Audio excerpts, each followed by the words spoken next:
Hi everyone welcome back to this channel after so long. तो start करते हैं आज के सेशन के साथ। आज हम लोग करने वाले हैं इकोनॉमी पार्ट 10 है ये। इससे पहले 9 लेक्चर्स इकोनॉमी के ऑलरेडी अपलोडेड हैं इस चैनल पे। इन केस अगर आपने नहीं देखा है तो डिस्क्रिप्शन आप लोग चेक कर लेना, आपको इकोनॉमी की प्लेलिस्ट का लिंक मिल जाएगा। ठीक है, इकोनॉमी के साथ साथ अगर आप लोग पॉलिटी करना चाहते हो लक्ष्मीकांत से कवर, तो वो लेक्चर्स भी अपलोडेड है इसी चैनल पे, देख लेना अगर आप लोग इंटरेस्टेड हो तो। ठीक है, तो स्टार्ट करते हैं इकोनॉमी के साथ। तो आज हम लोग करने वाले हैं टैक्सेशन, यानी कि टैक्स से रिलेटेड जितना भी कुछ है ना, टैक्स क्या होता है, कितने टाइप्स के टैक्स होते हैं, ये एक टॉपिक पूरा कवर करने वाले हैं। ये इंपॉर्टेंट टॉपिक है तो इसलिए ध्यान से इसको सुनना। ये सिर्फ आपके प्री में नहीं बल्कि मेंस के लिए भी काफी इंपॉर्टेंट है। ठीक है, तो आज हम लोग करने वाले हैं टैक्सेशन, डायरेक्ट और इनडायरेक्ट टैक्स के बारे में पढ़ेंगे। फिर इनके बीच का डिफरेंस देखेंगे, फिर इनकम टैक्स क्या होता है, जीएसटी क्या होता है। बेसिकली आज जो मेन टॉपिक हम लोगों को कवर करना है वो है जीएसटी। ठीक है, फिर लास्ट में हम लोग प्रीवियस ईयर क्वेश्चन एंड कुछ प्रैक्टिस क्वेश्चंस भी है जिनको देखेंगे। ठीक है, तो पहले समझते हैं कि टैक्सेशन होता क्या है। देखो, टैक्सेशन का मतलब ये होता है कि आप ना, आपकी जो इनकम है ना, उस इनकम में से कुछ परसेंटेज आप गवर्नमेंट को दे रहे हो। ठीक है, तो वो होता है टैक्स। अब वो इनकम, चाहे वो इंडिविजुअल की इनकम हो, चाहे वो कंपनी की इनकम हो, जो भी इंसान इंडिया से कमा रहा है ना, चाहे कोई कंपनी कमा रही है, चाहे कोई इंसान इंडिविजुअल कोई इंसान कमा रहा है, उनको अपनी सैलरी का, अपने प्रॉफिट का कुछ परसेंटेज जो है वो गवर्नमेंट को देना पड़ता है। वो टैक्सेशन कहलाता है। ठीक है, अब ये आपका कंपल्सरी होता है, यानी कि आपको देना ही देना पड़ता है, चाहे आप इंडिविजुअल हो या बिजनेस हो। आपको अपनी सैलरी का कुछ अमाउंट जो है, कंपनीज के केस में जो भी वो प्रॉफिट अर्न करते हैं उसका कुछ amount as a tax government को देना पड़ता है। ठीक है, अब गवर्नमेंट को देना पड़ रहा है, ठीक है, पर क्या करती है गवर्नमेंट इन पैसों का, और गवर्नमेंट को क्यों चाहिए होता है? तो देखो, कंट्री है, अब इसको मेंटेन भी तो करना पड़ेगा ना, राइट? चाहे रोड बनाने हैं, या फिर आपके गवर्नमेंट स्कूल्स बनाने हैं, टीचर की सैलरी होती है गवर्नमेंट स्कूल में, या गवर्नमेंट स्कूल नहीं भी तो इन जनरल जो भी आपके गवर्नमेंट ऑफिसेज होते हैं उनमें जो लोग काम करते हैं उनकी सैलरी कहाँ से आएगी? गवर्नमेंट अपनी जेब से कैसे देगी, राइट? तो वो सारी चीजें, गवर्नमेंट स्टाफ की सैलरी हो गई, गवर्नमेंट इंफ्रास्ट्रक्चर हो गया, रोड हो गया, चाहे जितनी भी चीजें हम लोग डे टू डे लाइफ में यूज करते हैं जो गवर्नमेंट को बिलोंग करती है, गवर्नमेंट को उसको मेंटेन करना होता है। ठीक है, चाहे आपके रेलवेज हो गए या कुछ भी। ठीक है, तो वो आपके टैक्स का जो जो भी आप लोग टैक्स भरते हो वो सारा पैसा इन्हीं कामों में लगाया जाता है। समझ में आ गया? तो टैक्स क्या है? टैक्स बेसिकली वो प्रोसेस है जिससे कोई भी इंसान हो, चाहे वो कंपनी हो, वो इंडिविजुअल या कोई भी एंटिटी जो है, वो गवर्नमेंट को अपनी प्रॉफिट या अपनी सैलरी का कुछ परसेंटेज देती है। ठीक है, अब इसका प्राइमरी पर्पस क्या है टैक्सेशन का? रेवेन्यू जनरेट करना। ये आपका सिंपल वन लाइन का क्वेश्चन प्री में एक बार आ चुका है। ठीक है, कि प्राइमरी पर्पस क्या है टैक्सेशन का? रेवेन्यू जनरेट करना गवर्नमेंट के लिए। ठीक है, नाउ अब इस रेवेन्यू से गवर्नमेंट करती क्या है? इंफ्रास्ट्रक्चर डेवलप करती है, जैसे कि एजुकेशन, यानी कि आपके स्कूल्स वगैरह बनाना हो गया, साथ ही health care, road and transportation हो गया, नेशनल डिफेंस हो गए, सोशल वेलफेयर प्रोग्राम्स हो गए। तो ये सारे ही काम गवर्नमेंट करती है हमारे द्वारा लिए गए टैक्स से। समझ में आ गया? ये काफी इंपॉर्टेंट है। इसके बाद टैक्स का काम जो है ना, redistribute wealth, regulate economic activity, promote social goals, इन चीजों को अचीव करने के लिए भी किया जाता है। ठीक है, अब रीडिस्ट्रीब्यूशन ऑफ वेल्थ कहने का क्या मतलब है? कई बार ऐसा होता है किसी स्पेसिफिक एरिया में रिच लोग जो है ना वो ज्यादा रिच हो जाते हैं और जो गरीब है वो बहुत ज्यादा गरीब हो जाते हैं। ठीक है, तो इस केस में ना इकोनॉमी पूरी उथल-पुथल हो जाती है कि जो रिच है वो बहुत ही रिच है, जो गरीब है बेचारा वो बहुत ही गरीब है कि वो अपने लिए एक टाइम का खाना भी नहीं अफोर्ड कर पा रहा है। तो इस केस में गवर्नमेंट क्या करती है? रीडिस्ट्रीब्यूट करती है वेल्थ, यानी कि रिच लोगों से टैक्स ज़्यादा लेती है और जो पुअर लोग हैं उनसे टैक्स नहीं लेती है और उनके भले के लिए काम किया जाता है। समझ में आ गया? तो बेसिकली जो भी पैसा रिच लोगों से लिया जाता है वो गरीब लोगों की स्कीम्स वगैरह में यूज होता है। ठीक है, इससे ना जो इनइक्वालिटी क्रिएट हो रही है, यानी कि जो अमीर काफी अमीर होते जा रहे हैं, जो बेचारा गरीब है वो और गरीब होता जा रहा है, इस गैप को ना कम किया जाता है। ठीक है, तो इसको कहते हैं रीडिस्ट्रीब्यूट वेल्थ। इसके बाद है रेगुलेट इकोनॉमिक एक्टिविटी, यानी कि जैसे कि आपका कुछ ना इंडस्ट्रीज होती हैं, जैसे कि आपके टेक्सटाइल्स है, कपड़े बनाने वाली इंडस्ट्री हो गई, या फिर जैसे केमिकल इंडस्ट्रीज हो गई, तो ये इंडस्ट्रीज ना हमारे एनवायरनमेंट को बहुत ज़्यादा नुकसान पहुँचाती हैं। ठीक है? तो वो जो कंपनीज़ हमारे एनवायरनमेंट को ज़्यादा नुकसान पहुँचा रही है, उनसे गवर्नमेंट ज़्यादा टैक्स लेती है। समझ में आ गया? तो इस चीज़ को कहा जाता है रेगुलेट इकोनॉमिक एक्टिविटी, ताकि वो जो भी अपना काम कर रहे हैं, जिससे एनवायरनमेंट को पॉल्यूट किया जा रहा है, उस चीज़ को थोड़ा कंट्रोल कर सके वो कंपनी। समझ में आ गया? इस वजह से उन कंपनी से ज़्यादा टैक्स लिया जाता है, समझ में आ गया? फिर आपका प्रमोट सोशल गोल्स, तो सोशल गोल्स जैसे कि आपका अल्कोहल वगैरह है, सिगरेट वगैरह है, इंटॉक्सिकेशन का जो भी चीज़ है, उन पे थोड़ा ज़्यादा टैक्स लगा दिया जाए, ताकि वो चीज़ें महँगी बिकेंगी तो ऑब्वियसली लोग कम खरीदेंगे, ठीक है? या फिर आपका जैसे रिन्यूएबल प्रोजेक्ट्स हैं, तो रिन्यूएबल प्रोजेक्ट्स पे कम टैक्स लगाया जाए, जिससे वो रिन्यूएबल प्रोजेक्ट्स हम लोग बना सकें, फ्यूचर में भी और एनर्जी जनरेट कर सकें, ठीक है? या फिर आपके जो वुमेन एंटरप्रेन्योर्स हैं, उनको थोड़ा सपोर्ट किया जाए। तो ऐसे जो भी आपके सोशल गोल्स हैं ना, इनको भी अचीव किया जाता है आपके टैक्सेशन के ज़रिए, समझ में आ गया? तो ये टैक्स का इस्तेमाल होता है, ये आपका ना प्री का क्वेश्चन बन सकता है, इस वजह से मैं हाइलाइट कर रही हूँ इसको, आप लोग याद रखना, ठीक है? अब टैक्सेस ना आपके मेनली 2 तरीके के टैक्स होते हैं। एक होता है आपका डायरेक्ट टैक्स और एक होता है आपका इनडायरेक्ट टैक्स, ठीक है? अब डायरेक्ट टैक्स क्या होता है? तो डायरेक्ट टैक्स का मतलब होता है सीधा, डायरेक्टली ना आपके इनकम में से या आपकी वेल्थ में से कुछ परसेंटेज आपको गवर्नमेंट को देना है, समझ में आ गया? तो जैसे मैं कमा रही हूँ, मुझे ही अपनी इनकम का कुछ पार्ट जो है गवर्नमेंट को एज़ अ टैक्स देना है, ठीक है? तो ये टैक्स ना मुझे ही भरना पड़ेगा, मैं कमा रही हूँ तो। ये टैक्स मेरे बदले मेरे पापा नहीं भर सकते या मेरे बदले किसी और पे ट्रांसफ़र नहीं किया जा सकता है। मैं अगर कुछ सर्टेन अमाउंट कमा रही हूँ, उस अमाउंट में से मुझे ही टैक्स भरना पड़ेगा, मैं ही भरूँगी, समझ में आ गया? तो जो अर्न कर रहा है ना, मैं कमा रही हूँ, तो मुझे ही टैक्स का बर्डन जो है उठाना पड़ेगा, मुझे ही टैक्स भरना पड़ेगा, समझ में आ गया? तो वो आपका डायरेक्ट टैक्स होता है। तो जैसे अगर आप 1 साल में 3 लाख से कम कमा रहे हो, तो कोई टैक्स नहीं देना पड़ेगा आपको, लेकिन आप कुछ 3 लाख से ऊपर कमा रहे हो, तो आपकी सैलरी में से वो ऑटोमैटिकली जो है वो कट जाता है, ठीक है? तो this is called direct tax. अब इनडायरेक्ट टैक्स, इसमें क्या होता है ना, आप टैक्स डायरेक्टली गवर्नमेंट को नहीं दे रहे हो, बल्कि किसी चीज़ या कोई सर्विस आपने ली है, उसको खरीदते वक़्त प्राइस जो पे किया है ना, उस प्राइस में टैक्स आपका इंक्लूडेड है। जैसे मैं शॉप से एक टूथपेस्ट खरीद रही हूँ फॉर एग्ज़ाम्पल, तो उस टूथपेस्ट का प्राइस है ₹100, ठीक है? तो मैंने वो दिए हैं किसको? दुकानदार को दिए हैं मैंने। अब दुकानदार है जो सामान सारा बेच रहा है, सब कुछ कर रहा है, एंड में दुकानदार है जो गवर्नमेंट को टैक्स भरेगा। समझ में आ गया? इसको और अच्छे से समझाऊँगी मैं अभी, पर फिलहाल बात करते हैं डायरेक्ट टैक्स की। तो डायरेक्ट टैक्स क्या होता है? डायरेक्ट टैक्स वो टैक्स होता है जो कोई भी आदमी डायरेक्टली पे करता है या कोई ऑर्गनाइज़ेशन डायरेक्टली गवर्नमेंट को पे करती है। समझ में आ गया? इसका मतलब ये है कि ये टैक्स ना किसी और पर आप शिफ्ट नहीं कर सकते हो कि आपके बदले कोई और वो टैक्स भर देगा। समझ में आ गया? जैसे इसका एग्ज़ाम्पल अगर मान लो, जैसे मैं कुछ भी इनकम कमा रही हूँ, तो मुझे इनकम टैक्स खुद ही भरना पड़ेगा। समझ में आ गया? ये बर्डन मैं किसी और पे ट्रांसफ़र नहीं कर सकती हूँ, ठीक है? इसको ना डायरेक्ट टैक्स को हम लोग प्रोग्रेसिव टैक्स भी कहते हैं। ये आपका यूपीएससी प्री में कई बार पूछा गया है, इसलिए आपको पता होना चाहिए, ठीक है? अब इसका रीज़न क्या है? प्रोग्रेसिव टैक्स क्यों कहते हैं? तो जितनी ज़्यादा इनकम बढ़ेगी, उतना ज़्यादा टैक्स परसेंटेज बढ़ेगा। समझ में आ गया? जैसे-जैसे आपकी इनकम बढ़ती जाएगी, आपके टैक्स का परसेंटेज भी जो है, वो बढ़ता जाएगा। तो प्रोग्रेस कर रहा है, बढ़ रहा है, इसलिए इसको प्रोग्रेसिव टैक्स भी कहते हैं। समझ में आ गया? इसके बाद तो इससे होता क्या है ना, जो गरीब लोग हैं, जो कम कमा रहे हैं, उन पे थोड़ा कम बर्डन होता है। जो अमीर लोग हैं, वो ज़्यादा कमा रहे हैं, उन पे थोड़ा ज़्यादा बर्डन होता है।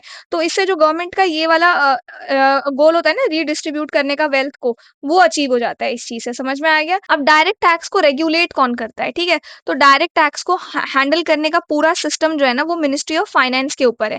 डायरेक्ट टैक्स पूरी तरीके से मिनिस्ट्री ऑफ फाइनेंस है जो कंट्रोल करती है। मिनिस्ट्री ऑफ फाइनेंस के अंदर आपका डिपार्टमेंट ऑफ रेवेन्यू है जो इसको देखता है। डिपार्टमेंट ऑफ रेवेन्यू के अंदर department of income tax and then आपका central board of direct taxes है अल्टीमेटली, जो ये पूरा काम-काज जो है सब कुछ देखते हैं। समझ में आ गया? अब ये वो बॉडी है आपका जो डायरेक्ट टैक्स के रूल्स, पॉलिसीज़, एडमिनिस्ट्रेशन वगैरह सब कुछ सँभालता है। समझ में आ गया?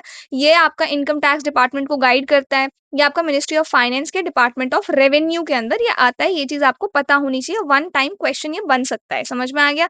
नाउ अब डायरेक्ट टैक्स को गवर्न कैसे किया जाता है? मेरे कहने का मतलब ये है, जब भी हम लोग बात करते हैं ना कि ये लॉ है, ये टैक्स है, वो टैक्स है, तो कोई भी जो चीज़ है ना, वो किसी न किसी लॉ के अंदर आती है। जैसे कि ये टैक्स की बात कर रही हूँ मैं, तो ये टैक्स आपका किसी न किसी लॉ द्वारा, कानून द्वारा रेगुलेट होता है, ठीक है? तो कौन-सा कानून है वो? इनकम टैक्स एक्ट 1961, ये आपका प्री का क्वेश्चन है, समझ में आ गया?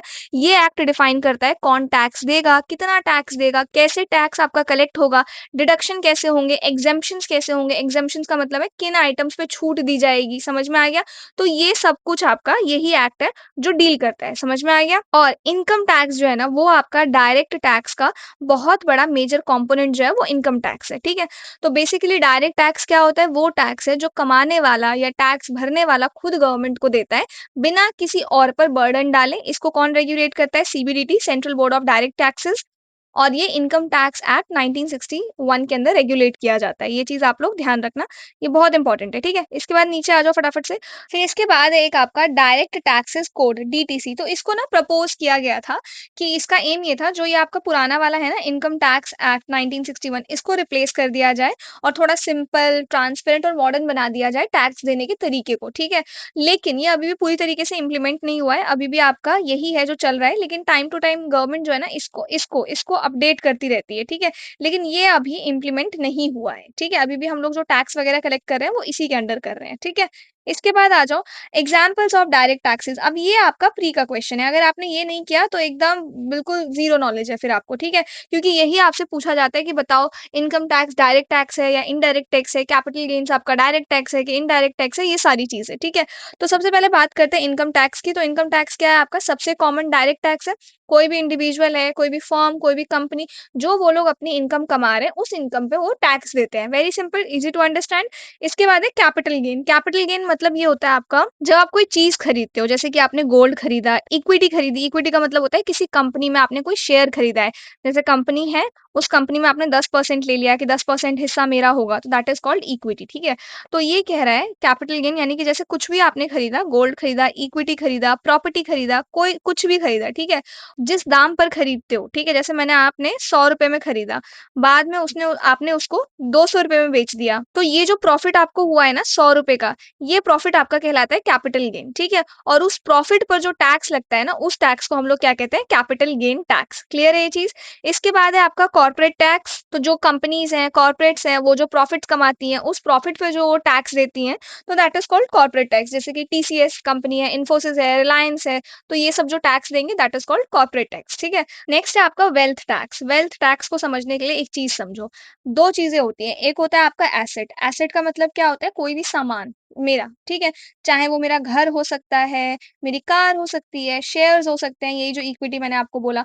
तो इस तरीके से जो भी चीज़ें मेरे पास हैं, जो भी चीज़ें हैं, वो मेरा क्या है? एसेट है, ठीक है?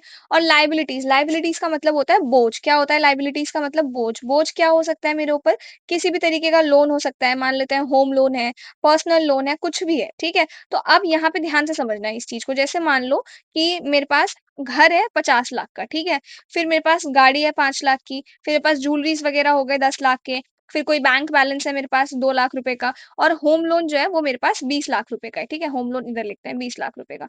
तो मेरे पास जो मेरी नेट वेल्थ है, क्या हो जाएगी? इन सबको प्लस कर देंगे माइनस 20 लाख, तो वो आपका कुछ 47 लाख के आस-पास आ जाएगा, ठीक है? तो ये जो 47 लाख है ना, ये मेरा नेट वेल्थ हुआ। इसको हम लोग कहते हैं, इस 47 लाख के ऊपर जो भी टैक्स लगेगा ना मेरा, that is called wealth tax. समझ में आ गया? इसको सबको इरेज़ कर लेते हैं। तो वो आपका कहलाता है वेल्थ टैक्स। जो मेरी नेट वेल्थ, नेट जो मेरे पास चीज़ें हैं, उनमें जो टैक्स लगेगा वो वेल्थ टैक्स है, ठीक है? इसका पर्पस आपका होता है जो रिच लोग हैं उनसे थोड़ा ज़्यादा एक्स्ट्रा टैक्स लिया जाए ताकि वेल्थ को इक्वली डिस्ट्रीब्यूट किया जा सके। एनकरेज करने के लिए कि लोग अपने एसेट को और ज़्यादा प्रोडक्टिव चीज़ों में इन्वेस्ट करें। इसके बाद है आपका सिक्योरिटी ट्रांज़ैक्शन टैक्स। जब आप स्टॉक मार्केट में शेयर, इक्विटी, म्यूचुअल फंड ये सारी चीज़ें बाय करते हो या सेल करते हो ना, तो उन ट्रांज़ैक्शंस पर जो टैक्स लगता है ना, प्रॉफ़िट नहीं कह रही मैं, जैसे आपने कोई शेयर खरीदा है, ठीक है? वो तो आप उस शेयर से जो प्रॉफ़िट कमा रहे हो, उस पे टैक्स लगेगा, वो नहीं कह रही मैं। बल्कि जब भी कोई भी आप शेयर, इक्विटी या कुछ भी ऐसा बाय कर रहे हो या सेल कर रहे हो, वो बाय या सेल करते वक़्त जो टैक्स आपको भरना पड़ता है ना, तो वो आपका एसटीटी सिक्योरिटी ट्रांज़ैक्शन टैक्स कहलाता है। समझ में आ गया? जैसे आप जो भी शेयर खरीद रहे हो या बेच रहे हो, तो जो आपका फाइनल बिल होता है ना, उसमें एसटीटी आपका सिक्योरिटी ट्रांज़ैक्शन टैक्स जो है ना, वो ऑटोमैटिकली ऐड हो जाता है, ठीक है? फिर आपका फ्रिंज बेनिफिट टैक्स, ये आपका अबॉलिश हो चुका है, अब नहीं लगता है, पर पहले ना कंपनीज़ पर लगता था जब वो एम्प्लॉइज़ को कुछ पर्क्स देती थी, जैसे कि फ्री फूड हो गया, ट्रैवल टिकट हो गया, गिफ्ट हो गया या कोई किसी भी तरीके की मेंबरशिप हो गई, तो ये था, ठीक है? लेकिन 2009 के बाद से इसको हटा दिया गया है, ठीक है? तो अगर कहीं एग्ज़ाम में आता है तो आपको पता होना चाहिए कि ये डायरेक्ट टैक्स का पार्ट है। अब डायरेक्ट टैक्स क्या है, कितने हैं, मैंने सारा एक्सप्लेन कर दिया है, ये आपसे एग्ज़ाम में पूछा जाएगा, इसीलिए आपको ये पता होना चाहिए, ठीक है? इसके बाद आ जाओ इनडायरेक्ट टैक्स पर। तो इनडायरेक्ट टैक्स ना आपका वो टैक्स होता है जो आप डायरेक्टली गवर्नमेंट को नहीं देते हो, बल्कि जो भी आपने गुड्स खरीदे हैं, कोई सर्विसेज़ आपने ली हैं, वो चीज़ें लेते वक़्त आपने जो पैसे दिए हैं ना, उसी में वो ऐड करके आपने दे दिया है दुकानदार को, ठीक है? तो मतलब जो टैक्स का बर्डन है ना, वो अब आप पे नहीं है कि आपने कोई टूथपेस्ट खरीदा या कोई सामान खरीदा तो आपको उसके लिए अलग से टैक्स भरना पड़ेगा, नहीं। बल्कि वो जो बर्डन है ना टैक्स भरने का, गवर्नमेंट को जो आपको टैक्स देना है, वो जिस दुकानदार जो है उसके पास चला गया, उसके पास शिफ्ट हो गया है। इस वजह से इसका नाम जो है इनडायरेक्ट है, यानी कि आप टैक्स तो भर रहे हो गवर्नमेंट को, लेकिन आप डायरेक्टली टैक्स नहीं भर रहे हो, बल्कि इनडायरेक्टली आपके पैसे जो भी आपने चीज़ें ली हैं, जो भी सर्विसेज़ आपने ली हैं, वो चीज़ें जो भी इनडायरेक्टली आपने ली है, वो टैक्स जो है जो सेलर है, दुकानदार है, वो भरेगा गवर्नमेंट को। समझ में आ गया? तो that is called indirect tax. तो इनडायरेक्ट टैक्स क्या हुआ? वो टैक्स हुआ जो इनकम या प्रॉफिट पर डायरेक्टली नहीं लगता है, बल्कि गुड्स या सर्विसेज पर लगता है। समझ में आ गया? ये चीज़ ध्यान रखना। सबसे मेन जो बड़ा डिफरेंस है ना डायरेक्ट और इनडायरेक्ट टैक्स के बीच में, वो वही है कि डायरेक्ट टैक्स तो आपका इनकम पे लग गया या प्रॉफिट पे लग गया, राइट? लेकिन इनडायरेक्ट टैक्स आपका चीज़ों पे लगता है, गुड्स पे या सर्विसेज पे लगता है। समझ में आ गया? तो इसका मतलब ये है कि जो टैक्स का बर्डन है ना, वो प्रोड्यूसर पे या सेलर पे शिफ्ट हो जाता है, बल्कि कंज्यूमर पे नहीं रहता है। मैं कंज्यूमर हूँ, मैं चीज़ें कंज़्यूम कर रही हूँ, मेरे पे नहीं रहेगा, बल्कि जो दुकानदार है, जो बेच रहा है, जो सेलर है, उसके ऊपर चला जाएगा वो। समझ में आ गया? तो ये टैक्स जो है ना सेलर कलेक्ट करता है, और वो जो सेलर है ना, वो ये टैक्स भरता है गवर्नमेंट को, ठीक है? अब आपको ये समझ में आ गया, लेकिन एक चीज़ समझो ध्यान से, भर कौन रहा है टैक्स? सेलर भर रहा है, लेकिन क्या वो अपनी जेब से भर रहा है? नहीं। इधर देखो ध्यान से, मान लेते हैं कि आपने ना 50,000 का मोबाइल फ़ोन खरीदा है, 1 सेकंड, हाँ, और उसमें ना आपको 18% जीएसटी लगा है, तो 18% जीएसटी 50,000 का 18% 9,000 हो जाएगा। तो टोटल आपने 59,000 जो है उस दुकानदार को दिए हैं और आपने मोबाइल खरीद लिया। तो यहाँ जो ये 9,000 आपने टैक्स दिया है, ये आपने टैक्स दिया है, राइट? और बाद में वो जो दुकानदार है वो गवर्नमेंट को टैक्स भरेगा, ठीक है? तो वो इनडायरेक्ट टैक्स हुआ, लेकिन दुकानदार ने अपनी जेब से तो नहीं भरा है, ये टैक्स तो आपने ही पे किया है ना। समझ में आ गया? तो यहाँ जो टैक्स का बर्डन है ना, वो भले ही दुकानदार पे शिफ्ट हो जाता है, लेकिन दुकानदार नहीं है जो उसका कॉस्ट जो है बेयर करता है, बल्कि अल्टीमेट जो कंज्यूमर है ना, वही वो इनडायरेक्ट टैक्स का कॉस्ट बेयर करता है। ये चीज़ ध्यान रखना। समझ में आ गया? नाउ इनडायरेक्ट टैक्स को यूजुअली हम लोग consumption of goods and services से रिलेट करते हैं। ऑब्वियसली जो गुड्स आप खरीद रहे हो, जो सर्विसेज आप ले रहे हो, उस पे आपको टैक्स जो देना पड़ता है, that is called indirect tax. समझ में आ गया? तो इनडायरेक्ट टैक्स का मेन फोकस ही गुड्स और सर्विसेज खरीदने पर होता है, जैसे कि mobile, food, petrol, movie ticket, restaurant bill, इन सभी चीज़ों पे, ठीक है? नाउ दूसरी चीज़ ये है कि ये प्रोड्यूसर या सेलर टैक्स कलेक्ट करता है, पर कॉस्ट जो है कंज्यूमर को ही भरना पड़ता है। समझ में आ गया? ये मैंने आपको समझा दिया। इसके बाद ये जो आपके इनडायरेक्ट टैक्स है ना, इसको हम लोग रिग्रेसिव टैक्स भी जो है मानते हैं। जैसे डायरेक्ट टैक्स तो प्रोग्रेसिव था, जैसे-जैसे मेरी इनकम बढ़ेगी वैसे-वैसे मेरा टैक्स बढ़ेगा, राइट? लेकिन इसको हम लोग रिग्रेसिव टैक्स बोलते हैं। क्यों बोलते हैं? हर कोई सेम प्रोडक्ट के लिए सेम टैक्स पे कर रहा है, राइट? जैसे ये आपने 50,000 का फ़ोन खरीदा है 59,000 का, तो आपकी सैलरी हो सकता है 1 लाख होगी, ठीक है? सिमिलर फ़ोन अगर किसी को लेना है, हो सकता है उसकी सैलरी 10 लाख हो सकता है किसी की सैलरी 20 लाख है, तो उसने भी यही अमाउंट लिया है, ठीक है? तो irrespective of what you are earning, आप सभी को जो है सेम ही अमाउंट जो है भरना पड़ता है। तो इस वजह से इसको हम लोग क्या कहते हैं? रिग्रेसिव टैक्स कहते हैं। क्योंकि जो आपके लोअर इनकम वाले लोग हैं ना, उनको ज़्यादा बर्डन जो है पे करना पड़ता है। समझ में आ गया? तो ये चीज़ ध्यान रखना। अब जैसे इन तीनों में से अगर मैं बताऊँ, सबसे ज़्यादा बर्डन किसके ऊपर आया है? 1 लाख वाले के ऊपर आया, ठीक है? बाकी दोनों के ऊपर कम आया। तो इस वजह से इसको हम लोग रिग्रेसिव टैक्स भी बोलते हैं, ठीक है? तो टैक्स जो ये वाला है, ये मोस्टली आपके प्रोडक्ट के फाइनल प्राइस में इंक्लूड होता है, ठीक है? तो कंज्यूमर को डायरेक्ट पता नहीं होता कि वो कितना टैक्स पे कर रहा है। जैसे कि ये मोबाइल फ़ोन लेने जाओगे, तो वो आपको फाइनल प्राइस बताएँगे 59,000, ठीक है? बाद में आप बिल वगैरह देखोगे तो आपको पता लगेगा, अच्छा इसमें 18% मैंने जीएसटी भरा है। तो जो प्रोडक्ट का फाइनल प्राइस होता है ना, उसमें ये ऑटोमैटिकली इंक्लूड हो जाता है, ठीक है? इसके बाद आ जाओ, यहाँ पे एग्ज़ाम्पल्स देखो, ध्यान से समझना है इसको।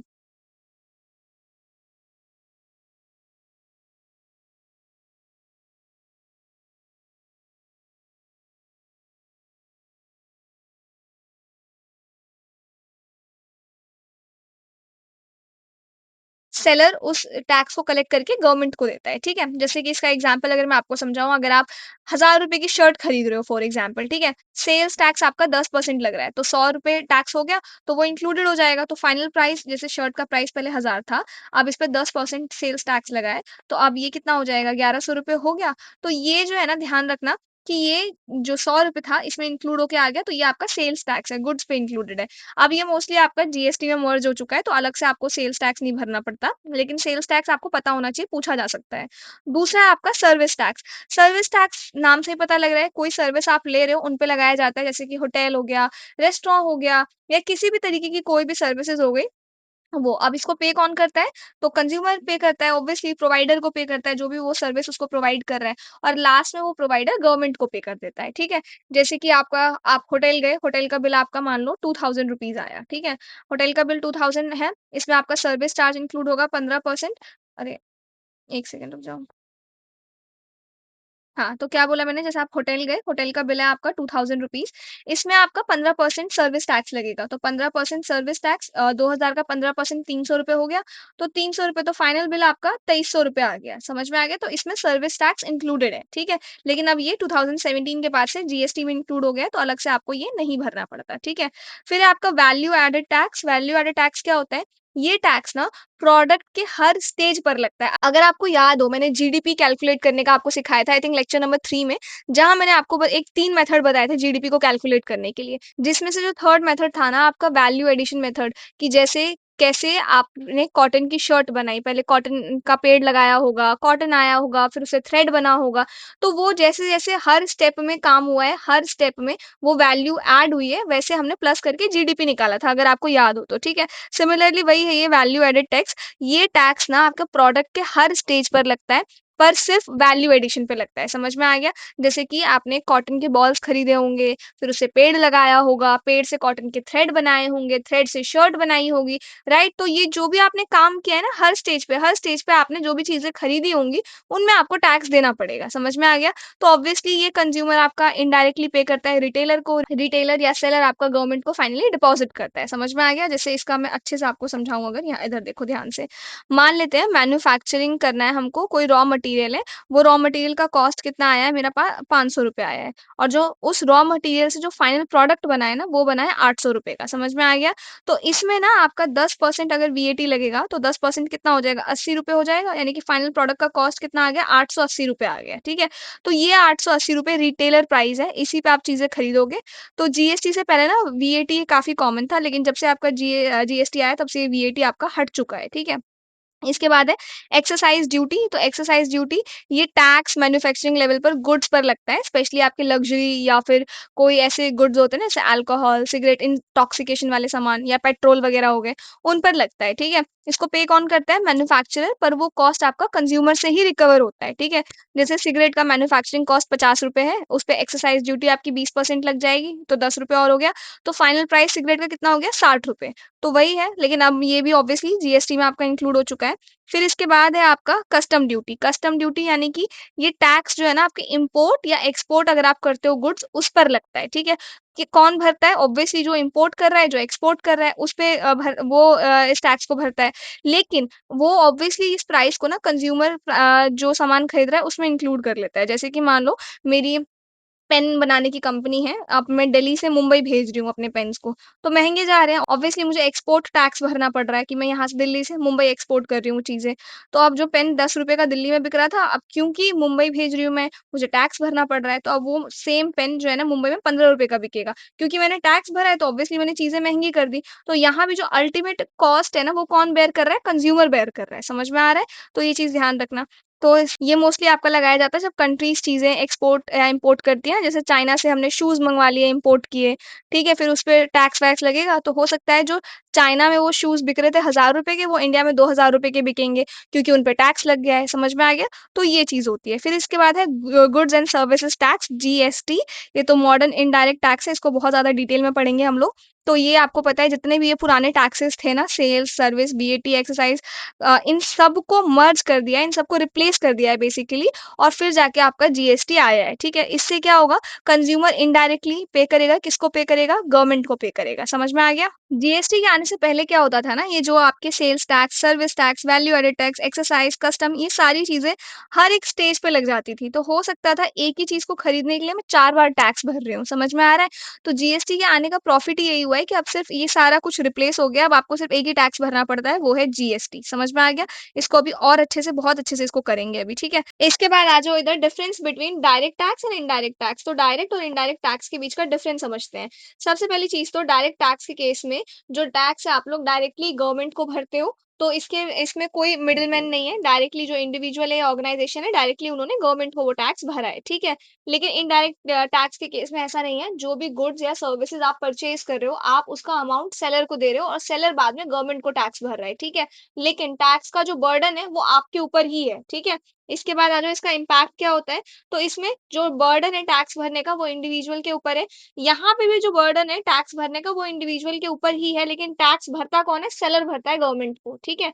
इसके बाद जो इसका एग्जाम्पल ऑलरेडी मैंने आपको ये सारे समझा दिए, income tax, corporate tax, capital gains etcetera, और यहाँ पे भी जीएसटी, कस्टम ड्यूटी एक्सेट्रा। तो ये आपके दोनों एग्जाम्पल्स हैं, ये आपको पता होने चाहिए क्योंकि यूपीएससी में ऐसा पूछा जाता है, ठीक है? इसके बाद नेचर कैसा है? प्रोग्रेसिव है, जैसे-जैसे आपकी इनकम बढ़ती जाएगी वैसे-वैसे टैक्स का प्रोपोर्शन भी बढ़ता जाएगा। और ये रिग्रेसिव है, चाहे आप 1 लाख कमा रहे हो, चाहे आप 10 लाख कमा रहे हो, चाहे आप 10,000 कमा रहे हो, अगर आप सेम आइटम परचेज़ कर रहे हो तो आपको सेम टैक्स भरना पड़ेगा, ठीक है? नेक्स्ट, कौन कलेक्ट करता है? तो central board of direct taxes है जो डायरेक्ट टैक्स कलेक्ट करती है, ठीक है? Central board of indirect taxes है जो कि आपका इनडायरेक्ट टैक्स जो है वो कलेक्ट करती है, ठीक है? इसके बाद आ जाओ पॉसिबिलिटी ऑफ इवेजन। अब इवेजन का मतलब क्या होता है? टैक्स चोरी करना, ठीक है? तो अगर तो आपकी इनकम हिडन है, ठीक है? कोई प्रूफ नहीं है, तब आप टैक्स इवेड कर सकते हो, गवर्नमेंट को टैक्स नहीं भर सकते हो। लेकिन इस केस में इनडायरेक्ट टैक्स के केस में आप टैक्स इवेड नहीं कर सकते। अगर मैं कोई गुड्स खरीद रही हूँ तो उसमें प्राइस मेंशन रहता है, कोई सर्विसेज़ ले रही हूँ तो उसका एक फिक्स्ड प्राइस रहता है। तो इस केस में टैक्स इवेजन पॉसिबल नहीं है, लेकिन इस केस में है, ठीक है? फिर इफेक्ट ऑन प्राइसेज़, तो बेसिकली ये जो है ना, ये गुड्स और सर्विसेज़ के प्राइस को अफेक्ट नहीं करता है। ऑब्वियसली आपकी इनकम है, बढ़ रही है, घट रही है, उसका इम्पैक्ट गुड्स पे या सर्विसेज़ पे किस तरीके से पड़ेगा, राइट? लेकिन इसका पड़ता है, जैसे-जैसे प्राइस बढ़ जाएगा वैसे-वैसे टैक्स भी बढ़ेगा, ठीक है? गुड्स का या सर्विसेज़ का प्राइस बढ़ गया, 10 से 20 रुपए हो गया, तो आपको भरना ही पड़ेगा वो, ठीक है? नेक्स्ट इक्विटी, तो ये क्या है ना, ये सबके लिए है बराबर, ठीक है? जो भी सैलरी एक सर्टेन 3 लाख के ऊपर जो भी सैलरी अर्न कर रहे हैं, वो उनकी इनकम से ऑटोमैटिकली ये जो है वो डिडक्ट हो जाता है और सेम अमाउंट डिडक्ट होता है, ठीक है? लेकिन ये जो है ना, ये थोड़ा लेस इक्विटेबल है। जैसे मैंने आपको बताया, चाहे कोई ₹100 का आइटम खरीद रहा है, उसको सेम टैक्स भरना पड़ेगा जो चाहे उसकी सैलरी 10,000 हो, चाहे 20,000 हो, चाहे 25,000 हो। लेकिन अगर सेम चीज़ आप खरीद रहे हो, कोई भी 3-4 लोग मिलके, चाहे सैलरी कितनी भी हो उनकी, उनको सेम टैक्स भरना पड़ेगा, ठीक है? इसके केस में। इसके बाद ये क्या होता है, ये जैसे-जैसे आपकी इनकम बढ़ेगी, वैसे-वैसे ये आपका बढ़ता जाएगा, ठीक है? लेकिन ये क्या है, ये आपका लो है, रेवेन्यू कंज़म्पशन पर डिपेंड करता है, ठीक है? फिर इसका एडमिनिस्ट्रेटिव कॉस्ट की बात करें अगर, तो बेसिकली ये थोड़ा हाई होता है, रिक्वायर्स करता है असेसमेंट, ऑडिट, एनफोर्समेंट, ये तीनों चीज़ें इसमें इन्वॉल्व होती है। ये ईज़ी होता है कलेक्ट करना क्योंकि मैंने कोई सामान गुड्स प्रोड्यूस कर दिए हैं, अब वो मैं 1 यूनिट करूँ, मैं 50 यूनिट करूँ, मैं 50,000 यूनिट करूँ, लेकिन मुझे पता है 1 यूनिट पे ₹2 टैक्स लग रहा है, तो इतने यूनिट पे इतना टैक्स लगेगा, ठीक है?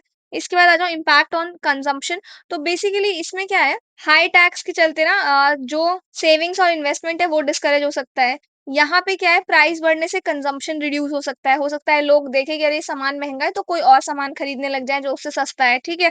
फिर इकोनॉमी पे किस तरीके का इम्पैक्ट पड़ेगा, तो ये जो है इक्विटी प्रमोट करता है, इनइक्वालिटी को रिड्यूस करता है, इसमें सबके लिए बराबर रूल्स हैं। लेकिन ये थोड़ा कन्वीनियंस के बेसिस पे है, ठीक है? तो बस यही था। अब आई होप ये क्लियर हो, आपको ये पता होना चाहिए। इसके बाद अब जो भी हम लोगों ने अभी टैक्सेस पढ़े, डायरेक्ट टैक्स हो गया, इनडायरेक्ट टैक्स हो गया, मैंने आपको बताया कि जो इनकम टैक्स होता है वो डायरेक्ट टैक्स में एक बहुत इंपॉर्टेंट रोल जो है वो प्ले करता है। जस्ट ऊपर ही मैंने आपको बताया था। यहाँ पे था कहीं, ये रहा। तो इनकम टैक्स जो है ना वो बहुत बड़ा पार्ट है आपका डायरेक्ट टैक्स का। इस वजह से इनकम टैक्स के बारे में जानना ज़रूरी है और जो इनडायरेक्ट टैक्स है उस केस में जीएसटी बहुत बड़ा पार्ट है। तो जीएसटी के बारे में जानना ज़रूरी है, ठीक है? तो सबसे पहले इनकम टैक्स के बारे में समझते हैं। तो इनकम टैक्स जैसा मैंने आपको बताया डायरेक्ट टैक्स है जो कोई भी इंडिविजुअल, कंपनी, फर्म या कोई और भी एंटिटी जो है, वो जो भी इनकम या प्रॉफिट कमाते हैं ना उन पर लगता है, ठीक है? तो ये डायरेक्टली ना जो टैक्स पेयर है, जैसे मैं टैक्स पे कर रही हूँ, ये मैं डायरेक्टली गवर्नमेंट को पे करती हूँ, ठीक है? तो टैक्स पे करने का जो बर्डन है ना, वो मेरे ऊपर है, ठीक है? इसको मैं ट्रांसफर नहीं कर सकती हूँ। ये सब मैं आपको समझा चुकी हूँ कि या इनकम टैक्स एक्ट 1961 के अंदर गवर्न होता है, ठीक है? अब इसका जो मेन पर्पस है, वो मेन पर्पस क्या है कि गवर्नमेंट को रेवेन्यू प्रोवाइड करना, ठीक है? जिससे government school, hospital, road, defence, welfare इन सब का काम कर सके, वेल्थ को डिस्ट्रीब्यूट कर सके। अब हमें क्या समझना है, ये 3 चीज़ों के बारे में हमें पता होना चाहिए। तो इनकम टैक्स के ना ये 3 इम्पोर्टेंट कंपोनेंट्स हैं, समझ में आ गया? सबसे पहले आपका स्लैब रेट। स्लैब रेट का मतलब क्या होता है? इनकम पर लगने वाला टैक्स, ठीक है? वो डिफरेंट स्लैब्स में डिवाइडेड होता है। जैसे कि जो लो इनकम है, तो लोअर टैक्स रेट होगा, हाई इनकम है तो हायर टैक्स रेट होगा, ठीक है? तो बेसिकली आपके जो रिच लोग हैं, वो ज़्यादा टैक्स पे करेंगे, जो थोड़े पुअर लोग हैं, वो कम टैक्स पे करेंगे। तो जैसे कि जिनकी सैलरी 0 से 3 लाख के बीच में है एनुअल, ठीक है? 1 साल की। तो उनको कोई टैक्स नहीं भरना। जिनकी 3 से लेके 6 लाख के बीच में उनको 5%, 6 से 9 के बीच में उनको 10%, 9 से 12 के बीच में 15%। तो इस तरीके से ये पूरा कैलकुलेट होता है। तो जैसे आपकी जो भी इनकम है ना, उस इनकम पर डिफरेंट डिफरेंट स्लैब्स, जैसे कि एक स्लैब हो गया आपका 0 से 3, जो आपका निल है, कोई टैक्स नहीं भरना आपको। एक स्लैब हो गया आपका 3 से 6, जिसमें आपको 5% टैक्स भरना है। एक स्लैब हो गया आपका 6 से 9। तो इस तरीके से डिफरेंट डिफरेंट स्लैब्स में ये जो है वो डिवाइडेड है इनकम टैक्स, ठीक है? इसके बाद है दूसरा आपका सेस। तो सेस क्या होता है? ये आपका एडिशनल टैक्स है जो किसी स्पेसिफिक पर्पस के लिए कलेक्ट किया जाता है। मोस्टली आपका एजुकेशन में, हेल्थ में या सोशल स्कीम्स वगैरह के लिए, ठीक है? तो बेसिकली ये आपका एक्स्ट्रा टैक्स है जो आपको अपनी इनकम पर देना पड़ता है। जैसे गवर्नमेंट ने डिसाइड किया कि हेल्थ एंड एजुकेशन से रिलेटेड कुछ हम चार्ज लेंगे, तो वो आपका सेस चार्ज हो जाएगा। समझ में आ गया? तो इस तरीके से। तीसरा आपका सरचार्ज। तो ये क्या होता है? ये आपका एक्स्ट्रा टैक्स है अगर आपकी इनकम स्पेसिफिक लिमिट से ज़्यादा हो जाती है। मेनली आपके जो हाई इनकम आप क्रॉस कर जाते हो ना, उनको भरना पड़ता है, ठीक है? जैसे आपकी इनकम 50 लाख से ऊपर है, तो आपको 10% का सरचार्ज देना पड़ेगा। 1 करोड़ से ऊपर है, तो 15% का सरचार्ज देना पड़ेगा। तो इस तरीके से है ये, ठीक है? तो ये दोनों आपके एक्स्ट्रा ही हैं, ये ध्यान रखना। ये क्या है? ये स्लैब्स में डिवाइडेड है इनकम आपकी, तो उस हिसाब से है। सेस क्या है? एक्स्ट्रा चार्ज है जो आपकी इनकम पे आपको लगेगा। हेल्थ, एजुकेशन या किसी स्पेसिफिक गवर्नमेंट की कोई स्कीम आई है, उसके लिए गवर्नमेंट को पैसे चाहिए, तो वैसे याद रखो, ठीक है? सरचार्ज क्या है? एक लिमिट के बाद 50 लाख या 1 करोड़ के से ज़्यादा आप 1 साल में कमा रहे हो, तो ये आपको गवर्नमेंट को भरना पड़ेगा। क्लियर है ये चीज़? इसके बाद आ जाओ, एक बार इन दोनों के बीच का डिफरेंस समझ लो, क्योंकि ये भी आपसे ना प्री में कई बार पूछा गया है, ठीक है? तो सेस जैसे कि मैंने आपको बताया कि किसी स्पेसिफिक पर्पस के लिए होता है, चाहे वो एजुकेशन हो गया, हेल्थ हो गया, तो वो आपको बता दिया जाएगा कि इस चीज़ के लिए काटा जा रहा है। ये क्या है? ये एडिशनल टैक्स है, जो अगर आप एक लिमिट के बाद ज़्यादा अर्न करने लग जाते हो, तब आपके ऊपर लगता है ये, ठीक है? इसका ऑब्जेक्टिव क्या है? फंड रेज़ करना उस स्पेसिफिक चीज़ के लिए, चाहे हेल्थ है, चाहे एजुकेशन है। इसका ऑब्जेक्टिव क्या है? एक्स्ट्रा रेवेन्यू कलेक्ट करना, जिससे जो लोग ज़्यादा अमीर हो रहे हैं, ज़्यादा पैसे कमा रहे हैं, उनसे थोड़ी वेल्थ लेके जो जो नीडी पीपल है, उनको डिस्ट्रीब्यूट करना, ठीक है? एप्लीकेबिलिटी, ये सब पर है एप्लीकेबल। ये सिर्फ़ उन्हीं लोगों पे एप्लीकेबल है जो थोड़े एलीट लोग हैं, जो थोड़ा ज़्यादा पैसा कमा रहे हैं, ठीक है? इसके बाद है आपका कैलकुलेशन बेस। कैलकुलेशन बेस का मतलब है किस अमाउंट पर टैक्स, आपका सेस या सरचार्ज जो है वो लगाया जाता है, ठीक है? तो ये आपका इनकम टैक्स प्लस सरचार्ज के ऊपर लगाया जाता है। तो सेस बेसिकली लगता है आपका टोटल टैक्स प्लस जो सरचार्ज होगा ना वो, मैं अभी आगे आपको समझाऊँगी। तो कहने का मतलब ये है आपका, जैसे इनकम टैक्स कैलकुलेट करते हैं, फिर सरचार्ज उसमें ऐड करते हैं और फिर आपका सेस उसमें लगाया जाता है, ठीक है? ये भी अभी आगे एग्ज़ाम्पल मैंने लिया है, समझ आएगा आपको उसमें। और ये जो है ना आपका टोटल जो इनकम टैक्स होता है, उसके ऊपर उसके साथ कैलकुलेट किया जाता है। जैसे इधर देखो, देख ही लो पहले ये, आपका इनकम टैक्स जो है वो 1 लाख रुपए आया है, ठीक है? तो इस 1 लाख में आपका पहले सरचार्ज कैलकुलेट होगा एंड देन आपका सेस चार्ज लगेगा, ठीक है? पहले सरचार्ज कैलकुलेट होगा, फिर सेस चार्ज कैलकुलेट होगा, ये चीज़ ध्यान रखना। इसके बाद करंट रेट कितना है सेस और सरचार्ज? तो 4% है हेल्थ एंड एजुकेशन में। और ये आपका आपकी जो इनकम है, जैसा मैंने आपको बताया, 50 लाख से ऊपर है 10%, 1 करोड़ से ऊपर है 15%। सिमिलरली जो भी आप जितने लेवल हाई अर्न करते जाओगे उतना ये बढ़ता जाएगा, ठीक है? नाउ, अब ये रेवेन्यू किस काम के लिए किया जाता है? ये तो स्पेसिफिक पर्पस हेल्थ, एजुकेशन जिस चीज़ के लिए है उस चीज़ के लिए। ये रेवेन्यू जो है कंसोलिडेटेड फंड ऑफ इंडिया में चला जाता है और इसको हर पर्पस, किसी भी पर्पस के लिए हम यूज़ कर सकते हैं। कंसोलिडेटेड फंड ऑफ इंडिया मैंने लास्ट लेक्चर में ऑलरेडी आपको समझाया था, तो ये फंड जो है ना ये वहाँ चला जाता है। इसके बाद ये क्या करता है? Sharing with state. तो ये किसी भी स्टेट के साथ शेयर नहीं करती है गवर्नमेंट सेस चार्ज, ध्यान रखना। इसको शेयर किया जाता है as a part of tax, तो ये ध्यान रखना। फिर इसका एग्ज़ाम्पल है, ये पढ़ लेना आप लोग। इसके बाद नेचर कैसा है? टेम्परेरी है। ऑब्वियसली जब नीड है, जब हमें किसी स्पेसिफिक सेक्टर में काम करना है, अभी इतना फंड शॉर्ट हो रहा है, तो उसको अचीव करने के लिए किया जाता है। और ये परमानेंट नेचर का है। ऑब्वियसली आप 1 साल कमा रहे हो, आप 50 लाख से ऊपर, 1 करोड़ से ऊपर, तो आपकी तो फिक्स सैलरी हो गई ना साल की। तो ये परमानेंट नेचर का है, आपको हर साल देना ही पड़ेगा। नाउ, ये समझ में आ गया सेस क्या है? एक स्पेसिफिक पर्पज़ के लिए लगाया जाता है, व्हेयर एज़ सरचार्ज जो होता है ना, वो आप एक लिमिट से ज़्यादा अगर कमाने लग गए हो, 50 लाख से ऊपर, 1 करोड़ से ऊपर, तो लगाया जाता है। कैसे लगाया जाता है बता दिया मैंने। इनकम टैक्स जो है वो 1 लाख आया है, फिर आपको सरचार्ज देना पड़ेगा अगर एक्सीड लिमिट से जा रहा है तो। और सरचार्ज लगाए तब आपके ऊपर सेस चार्ज लगाया जाएगा। सरचार्ज नहीं लग रहा है तो सेस चार्ज नहीं लगाया जाएगा, ठीक है? Now comes the most important topic जो कि है आपका GST, goods and services tax. तो इसको समझने से पहले थोड़ा सा पहले ऊपर आ जाओ, जो हम लोगों ने इनडायरेक्ट टैक्सेस के बारे में समझा था। तो कितने सारे ऐसे इनडायरेक्ट टैक्सेस थे जो जीएसटी के आने से पहले लगाए जाते थे, ठीक है। सेल्स टैक्स हो गया, चाहे आप कोई गुड्स ले रहे हो, चाहे आप कोई सर्विसेज ले रहे हो, किसी भी तरीके की कोई भी चीज ले रहे हो, तो टैक्स लगाया जाता था ऑन एवरी सिंगल स्टेज, ठीक है। फिर गवर्नमेंट ने ये सोचा कि क्यों ना इतने कॉम्प्लिकेटेड प्रोसेस को थोड़ा सिंपल कर दिया जाए और एक ही टैक्स लेके आया जाए जो हर इंसान को भरना पड़ेगा एक ही वे से, ठीक है?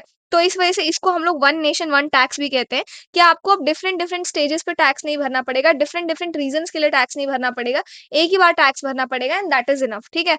तो जाके आपका जीएसटी आया, गुड्स एंड सर्विसेज टैक्स, यानी कि गुड्स पे भी लगेगा एंड ये आपका सर्विसेज पे भी लगेगा, ठीक है? नाउ किस तरीके का है ये इनडायरेक्ट टैक्स है, किसके ऊपर लगाया जाता है? Supply of goods and services के ऊपर लगाया जाता है, ठीक है। और जब से ये आपका आया है ना, इसने काफी सारे इनडायरेक्ट टैक्सेस को हटा दिया है, जैसे कि exercise duty, service tax, VAT वगैरह। इन सबको हटा के अब सिंगल इनडायरेक्ट टैक्स है आपका, जो कि क्या है? जीएसटी, ठीक है। ये आपका डेस्टिनेशन बेस्ड कंजम्पशन टैक्स है, मतलब जहां गुड्स या सर्विसेज कंज्यूम हो रहे हैं ना, वहां ये टैक्स कलेक्ट होता है। समझ में आ गया? ये चीज ध्यान रखना। इसके बाद जीएसटी के आने के बाद से ना सेंट्रल लेवल पे ये सारे टैक्सेस हैं जो हट गए हैं, सबस्यूम हो गए हैं, ठीक है। जैसे कि central excise duty, service tax, additional excise duties, additional custom duties, special additional duty of custom, central surcharges and cess. तो ये आपको पता होना चाहिए, क्योंकि ये आपसे प्री में क्वेश्चन बन सकता है कि कौन से टैक्सेस हैं जो सबस्यूम हो गए हैं सेंट्रल लेवल पे जीएसटी के आने से।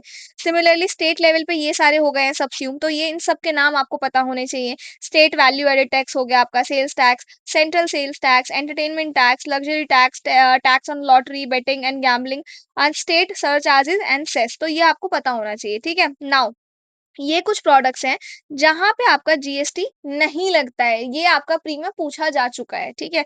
तो इनके बारे में भी आपको पता होना चाहिए, वो कौन सी जगह है जहाँ पे जीएसटी एप्लीकेबल नहीं है। तो वो है petroleum, crude, alcohol for human consumption, electricity, currency, sale of land and completed buildings, high speed diesel, aviation, turbine fuel, natural gas. तो ये कुछ 8 सेक्टर है जहाँ पे जीएसटी एप्लीकेबल नहीं है। इसके बाद आ जाओ constitutional provision related to GST. अब जीएसटी को लेके टाइम टू टाइम हमारे कॉन्स्टिट्यूशन में क्या चीज ऐड हुई है, डिलीट हुई है, ये समझते हैं। तो जीएसटी इंडिया में ना आपका 101 कॉन्स्टिट्यूशनल अमेंडमेंट एक्ट 2016 के थ्रू इम्प्लीमेंट हुआ है। और इस अमेंडमेंट ने ना गुड्स एंड सर्विसेज टैक्स के लिए एक लीगल फ्रेमवर्क जो है प्रोवाइड किया है। समझ में आ गया?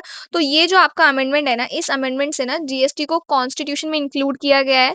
और इसने सेंटर और स्टेट दोनों को जीएसटी जो है लगाने में, जीएसटी कलेक्ट करने का ये पावर जो है ये देता है, ठीक है। और इसने जितने भी पहले के प्रीवियस इनडायरेक्ट टैक्सेस थे ना, उनको हटा दिया है, सेंटर से भी और स्टेट से भी, ठीक है। फिर इसके बाद है आर्टिकल नंबर 246 ए। तो ये स्पेशल प्रोविजन है जीएसटी को लेके, सेंटर और स्टेट दोनों को ये पावर दिया गया है कि वो गुड्स एंड सर्विसेज पर टैक्स लगा सकते हैं। ये बेसिकली आपका इंट्रा स्टेट यानी कि स्टेट के अंदर, और इंटर स्टेट यानी कि आपस में स्टेट्स, या इंट्रा स्टेट्स का मतलब होता है विद इन स्टेट, एक स्टेट के अंदर। और इंटर स्टेट का मतलब है एक स्टेट से दूसरे स्टेट में जो सप्लाई जाता है, ठीक है। तो वो सारी चीजें जो है वो इसके अंदर कवर होता है, ठीक है। फिर आर्टिकल 269 ए। तो बेसिकली ये जो है ना आपका जो इंटर स्टेट, इंट्रा स्टेट जो ये ट्रेड एंड कॉमर्स होता है ना, उनमें जीएसटी एप्लीकेबल हो, जीएसटी लगेगा। तो जीएसटी को किस तरीके से सेंट्रल गवर्नमेंट कलेक्ट करेगी, कैसे रेवेन्यू जो है वो स्टेट के साथ फिर शेयर किया जाएगा, ये चीज है, ठीक है। फिर इसके बाद है आपका आर्टिकल 279 ए। ये बेसिकली जीएसटी इम्प्लीमेंट करने के लिए एक जीएसटी काउंसिल को सेटअप करने की बात करता है, और इसी आर्टिकल के अंदर हमारे यहाँ जीएसटी काउंसिल जो है सेटअप की गई है। जीएसटी काउंसिल के बारे में आगे डिस्कस करेंगे। तो जीएसटी काउंसिल का काम ये रहता है, जीएसटी का रेट डिसाइड करना, कौन से ऐसे प्रोडक्ट्स हैं जिनको जीएसटी में इंक्लूड किया गया है, किनको हटा दिया गया है। अगर जीएसटी को लेके कोई डिस्प्यूट आता है सेंटर और स्टेट के बीच में, तो उसको किस तरीके से रिजॉल्व करना है, ये सारी चीजें, ठीक है।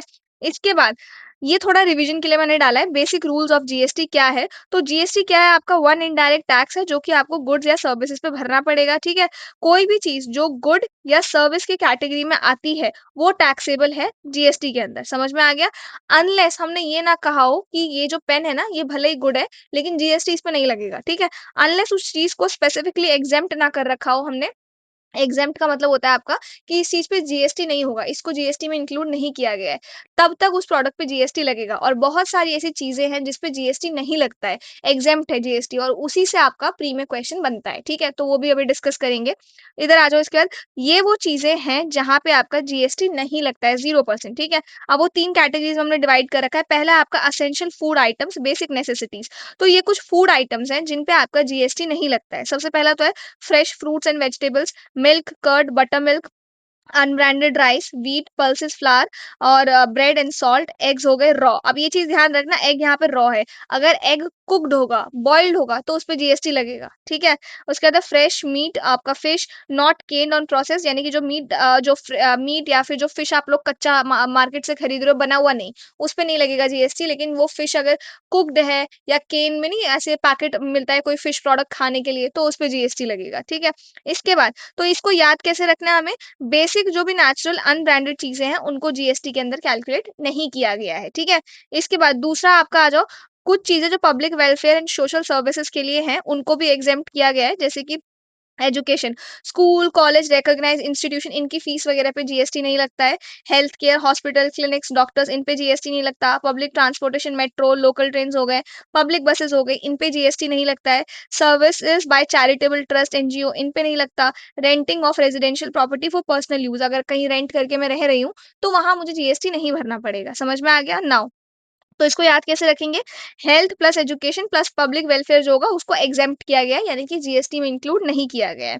इसके बाद ये कुछ है स्पेशली आइटम कह लो आप, कुछ एक्सेप्शंस कह लो आप, ये वो आइटम्स हैं जिन पे जीएसटी नहीं लगता है। न्यूज़पेपर भले ही उसमें ऐड हो रखा हो, प्रिंटेड बुक्स इन पे भी नहीं लगेगा, एग्रीकल्चर प्रोड्यूस और and services directly related to farming इन पे भी जीएसटी नहीं लगेगा। Electricity, alcohol for human consumption, petrol, diesel, natural gas ये हमने ऊपर ही डिस्कस कर लिया था। तो ये वो चीज़ें हैं जिनको जीएसटी में इंक्लूड नहीं किया गया है, ठीक है? तो ये उसका हिंट है। अब आपको ना ये तीनों चीज़ें ए, बी एंड सी ये पता होनी चाहिए क्योंकि इसी से जो है क्वेश्चन बनते हैं, ठीक है? इसको छोड़ना मत बिल्कुल भी। अब ये वो आइटम्स हैं जिनको जीएसटी के अंदर कवर किया गया है, ठीक है? जीएसटी के अंदर वही गुड्स और सर्विसेज़ हैं जो प्रोसेस्ड हैं, ब्रांडेड हैं, कमर्शियल है और लग्ज़री ओरिएंटेड है। ये 4 कीवर्ड है एकदम बता रही हूँ मैं इसको याद कर लेना क्योंकि प्री में पूछा जाएगा और अगर आप मेंस में भी जीएसटी रिलेटेड कुछ लिख के आते हो तो आपको मेंस आंसर राइटिंग का एक रूल पता होना चाहिए कि हमें ना कुछ-कुछ कीवर्ड्स होते हैं जो मेंशन करने ही होते हैं, उन्हीं कीवर्ड्स के बेसिस पे हमको मार्क्स मिलते हैं, ठीक है? इसके इधर आ जाओ एग्ज़ाम्पल्स इसके तो पहला है आपका ब्रांडेड एंड पैकेज्ड फूड चाहे चिप्स हो गए, बिस्किट हो गए, ब्रांडेड फ्लावर हो गया, ज आटा या चावल कुछ खरीद रही हूँ उसके ऊपर नहीं होता कि ये चक्की आटा खाइए, ये खाइए तो वो ब्रांड लोगो बन गया, वो ब्रांडेड हो गया तो उसपे जीएसटी लगेगा। फिर प्रोसेस्ड या केन्ड फूड है, केन्ड फूड का मतलब मान लो पैकेट फूड, ठीक है? चाहे फिश है, मीट है, रेडी टू ईट आइटम्स हैं तो उन पे भी जीएसटी लगेगा, रेस्टोरेंट फूड पे लगेगा, mobile phone, car, electronics, hotel rooms हो गए आपके professional services, construction and real estate हो गया, ऑनलाइन एंड डिजिटल सर्विसेज़। तो बेसिकली ये कुछ आइटम्स हैं आपके जहाँ पे जीएसटी लगेगा, ठीक है? इसके बाद आ जाओ स्ट्रक्चर ऑफ जीएसटी तो जीएसटी आपके 2 हैं फिलहाल। एक है इंटरस्टेट यानी कि एक ही स्टेट के अंदर, दूसरा आपका इंट्रास्टेट। इंट्रास्टेट का मतलब क्या होता है कि अपने स्टेट के अलावा यानी कि या तो मैं दूसरे स्टेट के साथ कुछ भी ट्रेड कर रही हूँ या किसी भी तरीके का कोई भी काम कर रही हूँ जीएसटी रिलेटेड या तो मैं सेंटर के साथ यानी सेंट्रल गवर्नमेंट के साथ मिलकर कुछ काम कर रही हूँ। तो इन 2 लेवल्स पे जीएसटी को डिवाइड किया गया है, ठीक है? इधर आ जाओ, अब इसको समझते हैं जीएसटी काउंसिल को। अब जीएसटी को इम्प्लीमेंट करने के लिए जीएसटी काउंसिल को एस्टैब्लिश किया गया है, ठीक है? तो कॉन्स्टिट्यूशनल बेसिस मैंने आपको ऑलरेडी बता दिया ये तीनों कि कहाँ, कौन से अमेंडमेंट से क्या कौन से आर्टिकल से क्या हुआ है, ठीक है? पर्पस क्या था इस काउंसिल को एस्टैब्लिश करने का? सबसे पहली चीज़ तो ये था कि टैक्स को लेके, सरचार्ज को लेके, सेस चार्ज को लेके, इन सब को लेके रिकमेंडेशन देना। कौन देगा वो रिकमेंडेशन? तो जीएसटी काउंसिल देगी, ठीक है? गुड्स एंड सर्विसेज़ में कौन से ऐसे आइटम्स हैं, जिनको इंक्लूड करना चाहिए, जिनको इंक्लूड नहीं करना चाहिए, क्यों नहीं करना चाहिए, रीज़न के साथ, एक्सप्लेनेशन के साथ, वो चीज़ें ऐड करना है, नहीं करना है, ये कौन करता है? जीएसटी काउंसिल, ठीक है? इसके बाद जो भी बेसिकली आपके टैक्स रिलेटेड है, जीएसटी रजिस्ट्रेशन किस तरीके से करना है, जीएसटी रेट कितना रहेगा, ये सारी चीज़ें जो है जीएसटी रिलेटेड वो जीएसटी काउंसिल का काम है करना, समझ में आ गया? तो बेसिकली एक एपेक्स डिसीजन मेकिंग बॉडी है, सारे मैटर जो भी जीएसटी से रिलेटेड है वो जीएसटी काउंसिल ही सॉल्व करेगी, ठीक है? नाउ अब इस जीएसटी काउंसिल के मेंबर कौन होते हैं? तो यूनियन फाइनेंस मिनिस्टर जो है वो इस जीएसटी काउंसिल की चेयरपर्सन होती है ऑटोमैटिकली। तो जो हमारे यूनियन फाइनेंस मिनिस्टर बनेंगे वो इस जीएसटी काउंसिल के ऑटोमैटिकली चेयरपर्सन बन जाते हैं। एक्स ऑफिशियो का मतलब है ऑटोमैटिकली अपने आप अगर कोई फाइनेंस मिनिस्टर है वो अपने आप इस काउंसिल का चेयरपर्सन बनेगा, कोई वोटिंग या कुछ ऐसा नहीं करना हमें, ठीक है? दूसरा मेंबर 1 एक मेंबर आपके यूनियन मिनिस्टर होंगे ऑफ स्टेट फॉर फाइनेंस और रेवेन्यू, ये भी एक्स ऑफिशियो। और members all states and union territories के रिप्रेजेंटेशन होगा, जो भी मिनिस्टर इंचार्ज होंगे फाइनेंस के, टैक्सेशन और any other ministers nominated by the state government, तो ये होंगे, ठीक है? ये भी एक्स ऑफिशियो हैं। इसके बाद वोटिंग स्ट्रक्चर कैसे रहने वाला है, तो जो यूनियन गवर्नमेंट है ना, उनका 1/3 वोट रहता है इस पूरे काउंसिल में, और जो बाकी के स्टेट है उनका 2/3 हिस्सा रहता है, ठीक है?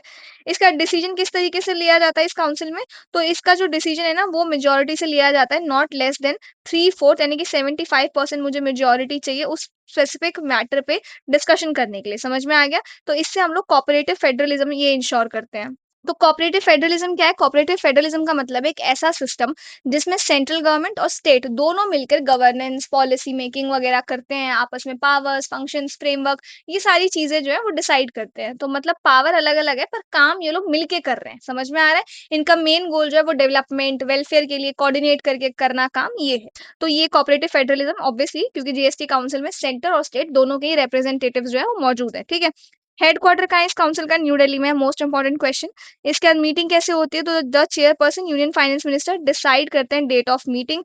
कोरम यानी कि 50%, कोरम का मतलब है कि एटलीस्ट 50% लोग प्रेजेंट होने चाहिए, तभी जाके मीटिंग को स्टार्ट किया जाएगा। 50% से कम स्ट्रेंथ अगर है तो मीटिंग स्टार्ट नहीं होगी, ठीक है? इसके बाद मेजोरिटी में लिया जाता है, जैसे मैंने आपको ऊपर बता दिया। काउंसिल जो है वो डिसाइड कर सकती है कि उनको किस तरीके से काम करना है, कौन सा वे ऑफ वर्किंग उनको अडॉप्ट करना है, ये कंप्लीटली उनके ऊपर है, ठीक है? सेक्रेटेरिएट तो वही जैसे मैंने आपको बताया न्यू दिल्ली में है। और इसके अलावा जो रेवेन्यू सेक्रेटरी है यूनियन गवर्नमेंट के, वो एक्स ऑफिशियो सेक्रेटरी की तरह काम करते हैं इस काउंसिल के। और जो चेयरपर्सन होते हैं central board of indirect taxes and custom के, वो परमानेंट इनवाइटी, यानी कि उनको एज अ गेस्ट या एज अ ऐसा कह लो मेंबर वो प्रेजेंट रहते हैं जब भी इस काउंसिल की मीटिंग होती है तब, ठीक है? इसके बाद रोल इन फिस्कल फेडरलिज्म, तो फिस्कल फेडरलिज्म का मतलब वही है, वो सिस्टम जिसमें सेंट्रल गवर्नमेंट और स्टेट दोनों के बीच ना फाइनेंशियल पावर, रिसोर्सेज वगैरह का डिस्ट्रीब्यूशन है, ताकि गवर्नेंस जो है ना वो अच्छे से चल सके। समझ में आ गया? मतलब कौन टैक्स कलेक्ट करेगा, कितना टैक्स कलेक्ट करेगा, टैक्स कलेक्ट करने के बाद सेंटर और स्टेट के बीच में कैसे उस टैक्स को बांटा जाएगा। तो इस तरीके से मतलब फाइनेंशियल इंडिपेंडेंस भी है और दोनों कॉपरेशन के साथ काम भी कर रहे हैं। तो that is called fiscal federalism. समझ में आ गया? तो जैसा कि मैंने आपको बताया कि ये कोऑपरेटिव फेडरलिज्म प्रमोट करते हैं कैसे, तो कॉमन टैक्स है across India, common tax rate रहेंगे, जीएसटी पूरे इंडिया पे एप्लीकेबल है, हर स्टेट में सेम रहेगा। और अवॉइड करते हैं हम किसी भी तरीके का कोई भी डिस्प्यूट सेंटर और स्टेट के बीच में अगर हो रहा है, तो उसके लिए हमने जीएसटी काउंसिल जो है बिठाया हुआ है, जो उस डिस्प्यूट को सॉल्व करेगी। इसके बाद डिस्प्यूट रिजोल्यूशन, अगर कोई डिस्प्यूट हो जाता है तो फिर उसको कैसे सॉल्व करेंगे, तो हमारे कॉन्स्टिट्यूशन के आर्टिकल 279 ए का जो 11th क्लॉज है ना, वो ये कहता है कि जीएसटी काउंसिल को वो ये अथॉरिटी देता है कि वो डिस्प्यूट को रिजोल्व करने का मैकेनिज्म जो है अपने हिसाब से स्टैब्लिश कर सकते हैं। जैसे कि किस टाइप के डिस्प्यूट को कवर करते हैं जीएसटी काउंसिल, तो पहला तो है अगर आपका सेंटर और एक स्टेट, सेंटर और एक कोई सा भी स्टेट है, उनके बीच में जीएसटी कलेक्शन को लेके, रेवेन्यू शेयरिंग को लेके कोई लड़ाई हो जाती है, तो उस डिस्प्यूट को जीएसटी काउंसिल सॉल्व करेगी। अगर स्टेट वर्सेस स्टेट, यानी कि 2 या 2 से ज़्यादा स्टेट्स के बीच में आपस में कुछ हो जाता है रेवेन्यू शेयरिंग को लेके, तो जीएसटी काउंसिल करेगा। उसके बाद स्टेट और सेंटर वर्सेस स्टेट, यानी कि सेंटर या जो एक से ज़्यादा स्टेट्स हैं उनको कोई ऑब्जेक्शन है, तो फिर जीएसटी काउंसिल जो है उसको सॉल्व करेगी। समझ में आ गया?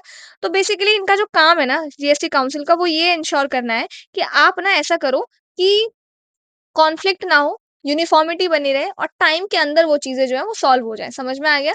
जैसे मैं एक एग्ज़ाम्पल आपको बताती हूँ, महाराष्ट्र और गुजरात के बीच में ना इंटर स्टेट प्रोडक्ट सप्लाई पर टैक्स पर डिस्प्यूट कुछ हो गया था, ठीक है? इसको जीएसटी काउंसिल ने सॉल्व किया तुरंत एकदम। फिर इसके बाद 2-3 और मतलब स्टेट्स के बीच में चलता ही रहता है। तो इनका काम रहता है विदिन वीक्स, विदिन मंथ इसको फटाफट से सॉल्व किया जाए। वो जो डिस्प्यूट है ना वो ज़्यादा लंबा खींचे नहीं, ठीक है? इसके बाद ये मैंने ना आई थिंक दोबारा लिख दिया है, ये सेम चीज़ है जो मैंने यहाँ पे नीचे रिपीट कर दी है, ठीक है? इसके बाद types of GST in India, this is very important. तो इंडिया में ना जीएसटी को 4 मेन टाइप्स में डिवाइड किया गया है, डिपेंडिंग कि कौन और किस तरीके का टैक्स कलेक्ट करेगा, ठीक है? जैसे कि पहला है आपका सीजीएसटी। सीजीएसटी का मतलब है आपका सेंट्रल जीएसटी, सी का मतलब है सेंट्रल जीएसटी। तो इसको कौन लगाएगा, कौन सेंट्रल गवर्नमेंट लगाएगा टैक्स, और किस चीज पर एप्लीकेबल है, एक इन मतलब इंट्रा स्टेट, यानी कि एक ही स्टेट के अंदर, ठीक है? तो इसको सेंट्रल गवर्नमेंट जो है वो कलेक्ट करती है इस जीएसटी को, ध्यान रखना, और लगाती कौन है, सेंट्रल गवर्नमेंट ही। एसडीएसटी स्टेट गवर्नमेंट, यानी स्टेट गवर्नमेंट का जीएसटी, तो ये आपका स्टेट में लगाया जाता है, स्टेट गवर्नमेंट कलेक्ट करता है इसका जीएसटी और स्टेट गवर्नमेंट ही लगाता है। फिर आपका यूटी जीएसटी यानी कि यूनियन टेरिटरी जीएसटी, तो इसको यूनियन टेरिटरी में लगाया जाता है और यूनियन टेरिटरी की गवर्नमेंट ही है जो इसको कलेक्ट करती है। फिर आपका आईजीएसटी, आईजीएसटी मतलब इंटीग्रेटेड जीएसटी, तो ये होता क्या है ना, ये लगाती तो सेंट्रल गवर्नमेंट है और इसको कलेक्ट भी सेंट्रल गवर्नमेंट करती है, लेकिन बाद में वो जो टैक्स है ना उसको स्टेट के साथ शेयर किया जाता है। समझ में आ गया? तो ये चारों चीजें याद रखना। इसके बाद है हमारे पास टैक्स रेट थियरीज, ठीक है, बट यहाँ से ना नेक्स्ट वीडियो में करते हैं tax rate theories and tax evasion, tax कैसे चोरी करते हैं ये बड़ी बड़ी कंपनीज, ये हम लोग सीखेंगे नेक्स्ट वीडियो में, ठीक है। बाकी अगर कोई डाउट हो then do let me know, and thank you so much for all these lovely comments. And कोई डाउट हो तो बताना मुझे कमेंट सेक्शन में, और ये नोट्स पेड है, अगर आपको परचेज करना है तो डिस्क्रिप्शन में लिंक मिल जाएगा इसको परचेज करने का। बाकी I will see you in the next video.